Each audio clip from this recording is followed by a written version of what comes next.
If you're in prohibition land, a stinky grow could be the difference between a great harvest and a court date.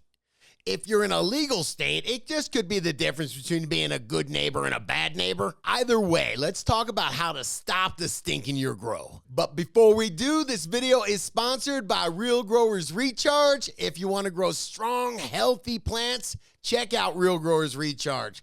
Bigger roots for better fruits, Real Growers Recharge. Check it out, realgrowers.com. All right, come on, let's get into it. You ready? Okay, the best way to stop the stink in your grow, hands down, is an activated carbon filter. Activated charcoal, it's sometimes called.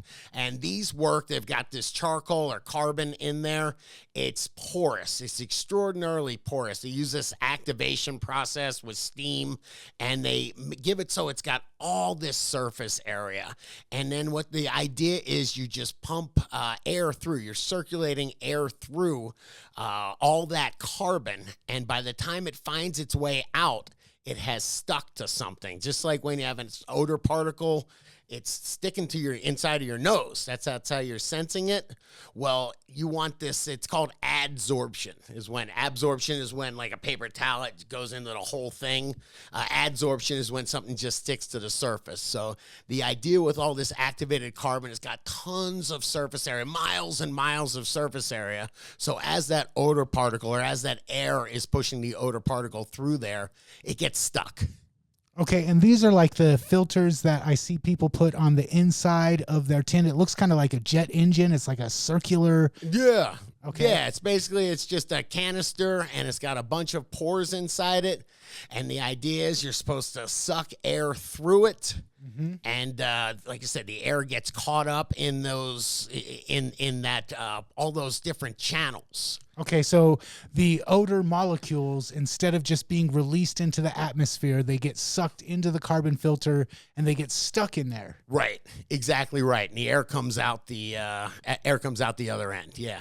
Okay, and you were telling me that there's two kind of ways to do this, especially if you're growing in a grow room. Yeah.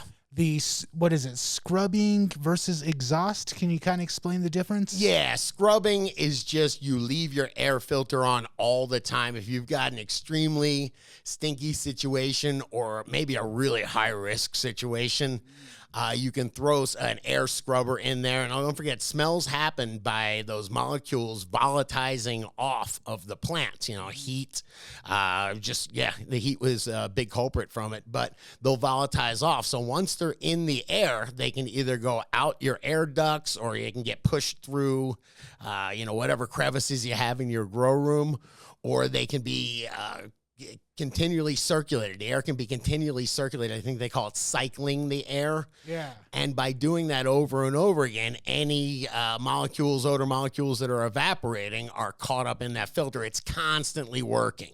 Okay, so the way that I've seen people do this is they have the filter in there, it pulls into the room, and then it just exhausts back out into that same room. Yeah, and it is nice, by the way, if you have something like that, you put a little piece of duct, so at least it takes the clean air and brings it to the other side of the room, just to get a little bit of better circulation with it. But then in my grow tent, I have it not circulating in the grow tent. I actually have it going out of the grow tent after it's been sucked through, and that's the exhaust method? Yeah, that's exhausting. So that's exhausting.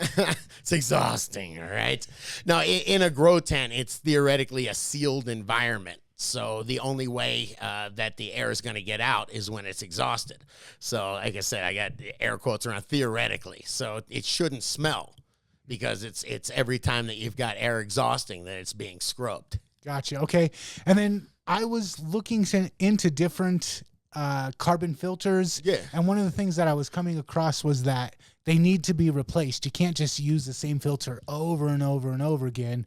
And you brought up temperature and humidity actually Big deal. Yeah, the couple things that will affect the life of a carbon filter. First of all, they'll work either way, as to where you can put a fan so it's pushing through the filter and out, or pulling through the filter and out. Either way will work. They come with a pre-filter on the outside to keep dust and all that from getting into those pores. Once those pores are filled up, your carbon filter can't work anymore. So I will pull air through and out through the filter and out the fan motor, because that takes advantage of the pre-filter. Okay, and what about humidity? You were saying that Yeah. humidity also impacts the lifetime. It's a big deal. So if you've got humidity, even approaching 70% is a problem. I don't think they say a lot of manufacturers don't go over 60% because all that water vapor now hits that. That's what's getting to the surface of the carbon. The carbon adsorbs, things stick to it. Well, if your water vapor is sticking to it, then the odor molecules can't. Okay, and what is the ideal humidity to be growing? If I thought it was around 70%, you don't want to go over 70% in general, right? Yeah, that's a little high. Okay. So that's why, in the 60s is really that sweet spot. And that also lines up with what works best for the carbon filter. Yeah, yeah. Okay, so before carbon filters. Oh, yeah. Remember Ozone? I do. Yeah. Ozone, I don't know. Ozone, they used to talk about. When I first got into this in the 90s, they didn't have carbon filters. I was hanging out with the dude. I came and visited the dude in Colorado, and I seen a carbon filter here, and I was like, oh my God, dude, I have to have one of them. Give me the biggest one you have, But it was a big deal. I didn't know about them for a while. The only odor mitigation I knew about was ozone. And ozone is an unstable form of oxygen. Somehow through electricity, they're able to put another oxygen molecule, and it makes O3, if I'm not a chemist. And when it's unstable. So when it hits something, the oxygen molecule oxidizes off, and that's how bleach and all those things work. So it ends up being a really good cleaner with no residuals. It cleans the smell, so it will knock out the smell particles out of the air, but it damages. It's very easy. Think about ozone comes with a warning. You're not supposed to be in the same room as it because it damages the lining of your nose.